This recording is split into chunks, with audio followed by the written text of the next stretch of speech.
So hello guys welcome to my new blog and new days होइन सबैजनालाई मेरो नयाँ ब्लगमा स्वागत छ। म आज चाहिँ के भन्न आएको भन्दाखेरि तपाईँको लागि एकदमै महत्त्वपूर्ण कुरा लिएर आएको छु। जुन कुरा होइन तपाईँले थाहा पाउनै पर्छ क्या। यदि पाएन भने अलिक गाह्रो पर्न सक्छ है तपाईँहरूलाई।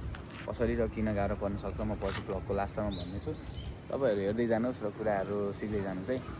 भर्खरै नयाँ अपिल इन्टेकमा आउँदै गरेका स्टुडेन्टहरूलाई के थाहा छैन होला जापानको महँगाई कति छ के छ भनेर खासै थाहा छैन होला। म तपाईँहरूलाई त्यसको बारेमा पनि थोरै भनिदिन्छु। र आज मेन टपिक भनेको हाम्रो कुन टपिक हो भन्दाखेरि जुन यहाँ जापानको रुम भाडा कति हुन्छ, याचिन चाहिँ कति हुन्छ है। तर याचिन भन्छ है, रुम भाडालाई याचिन भन्छ। यहाँ याचिन भनेको रुम भाडा कति हुन्छ भन्ने कुरा, त्यस कुरामा म तपाईँले जानकारी दिन चाहेँ होइन। नर्मल अब तपाईँ टोकियोतिर आउनुहुन्छ भने तपाईँलाई 45,000देखि माथि है। 45,000देखि त्यो त रुम हेरेर हुन्छ होइन। 45,000देखि 40, 45,000देखि कति भनौँ 45,000देखि 80, 90, 180, 200सम्म त्यस्तो हेरी हुन्छ है।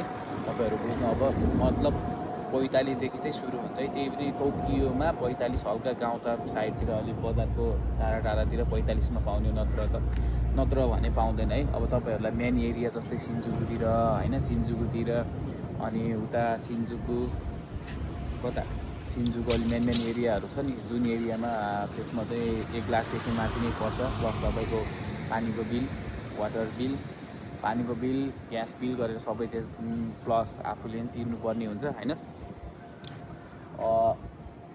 यदि तपाईँहरू अब गाउँतिर चिबातिर बस्नुहुन्छ भने तपाईँलाई एकदमै सस्तो पर्न जान्छ होइन। 45,000मा 35,000मा रुम पाउँछ होइन, जुन एकदमै सस्तो हो। दुईजनालाई बस्छ भने 20,000, 25, एकजनालाई 25,000सम्म पर्ने रुम भयो भने एकदम सस्तो हो। त्यो जापानमा एकदमै सस्तो मानिन्छ त्यो रुमलाई, किनकि 35,000 त नर्मल हो। अहिले मेरो होस्टेल रुमको चाहिँ 30,000 छ होइन। किन म अहिले यहाँ ओजिमामा बस्छु, कितासुना ओजिमा कोतोको सिटीमा बस्छु होइन। यहाँ चाहिँ एकदमै सस्तो छ यो रुम चाहिँ। एकदमै सस्तो भन्दा नि ग्यास 35,000 मानौँ 35,000 पर्छ क्या मेरो ग्यासको पानीको बिल गर्दा। मन्थली 35,000 चाहिँ रुम भाडा पर्छ। अब मेरो स्यालेरी चाहिँ होटेलमा रेस्टुरेन्टमा काम गर्छु म, त्यही 31सम्म आउँछ भनौँ न। 31सम्म हुन्छ भनौँ। 31सम्म 30,000 रुम रेन्ट जान्छ। अनि अरू ग्यास यताउता खाना खर्च कसरी अब आफैले म्यानेज गर्नुपर्छ होइन, पुगाउनुपर्छ जसरी नि। नेपालदेखि हाल्न लगाउनलाई सम्भव छैन, किनकि नेपालदेखि अब कमाउन आएको छोरो भनेर अब उसै नेपालदेखि नि हाल्न लगाइयो भने हालत चाहिँ के होला, म तपाईँले त्यही चाहिँ सोध्छु। अब तपाईँहरू कस्तो रुममा बस्नुहुन्छ, यदि होस्टेलमा बस्ने कि रुममा बस्ने भनेर कुरामा यो विषयमा भिडियो बनाउन चाहन्छु होइन। आज म चाहिँ यो विषयमा तपाईँहरूले जानकारी दिन चाहन्छु।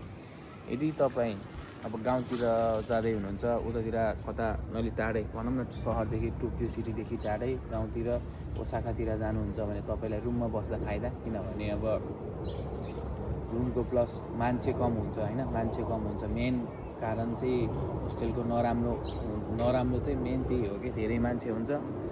धेरै मान्छे अहिले हाम्रो होस्टेलमा पनि 7जना छ होइन। खाना पकाउने चुलो खाली हुँदैन। अनि भाँडा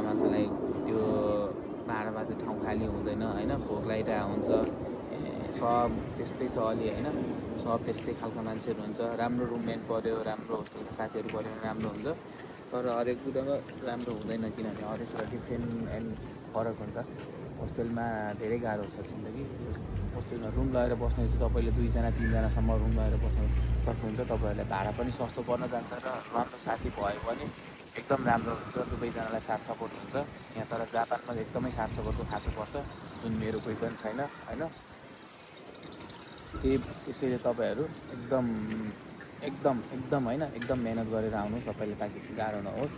मेन कुरा अब भन्न चाहेँ म यो, तपाईँहरूलाई होस्टेल यदि तपाईँहरू गाउँतिर बस्नुहुन्छ भने रुम एकदम बेस्ट हो होइन।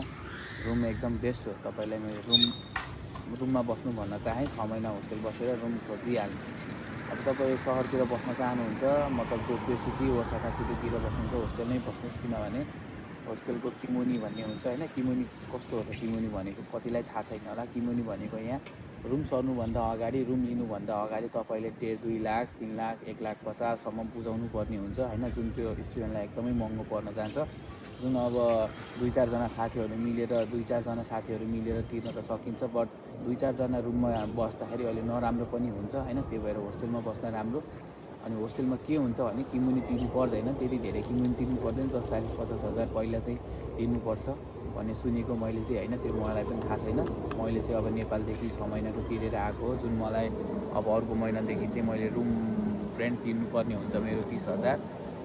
सो तपाईँहरूलाई मैले यही सजेस्ट गर्छु कि गाउँतिर तपाईँहरू रुममा बस्न चाहनुहुन्छ भने गाउँतिरको रुमहरू एकदमै सस्तो हुन्छ। बजारको रुमहरू लगेर बस्न चाहनुहुन्छ भने बजारमा चाहिँ अलिक गाह्रो हुन्छ है, पैसा हुँदैन, पैसा अब गाह्रो हुन्छ।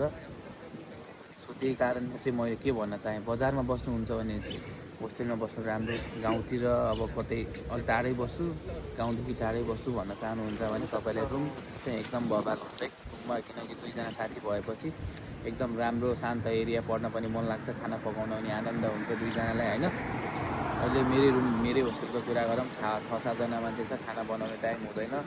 अब सबैको आफ्नै काम हुन्छ, कसैको क्लास लिएन, कसैको दिउँसो भात खाँदा पनि बनाएको हुन्छ, निन्द्रै पुग्दैन सुत्न। आज चाहिँ मेरो काम दिँदा, त्यही भएको कारणले चाहिँ मैले अहिले भिडियो बनाउन भ्याएँ होइन। सो म तपाईँहरूलाई त्यही सजेस्ट गर्न चाहेँ, तपाईँहरू गाउँतिर बस्नुहुन्छ भने एकदम बबाल रुम चाहिँ एकदम बबाल सस्तोमा पाइन्छ होइन। 45,000 भने पनि सस्तो हो यहाँको। तर यदि सहरतिर टोकियोतिर आउँदै हुनुहुन्छ भने होस्टेलमा बस्नुहोस्।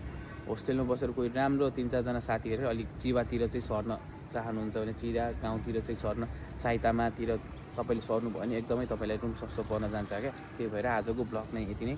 यदि तपाईँलाई यो ब्लग इन्फर्मेसन लाग्छ भने आइडीलाई सब्सक्राइब र एउटा लाइक गरिदिनु होला है।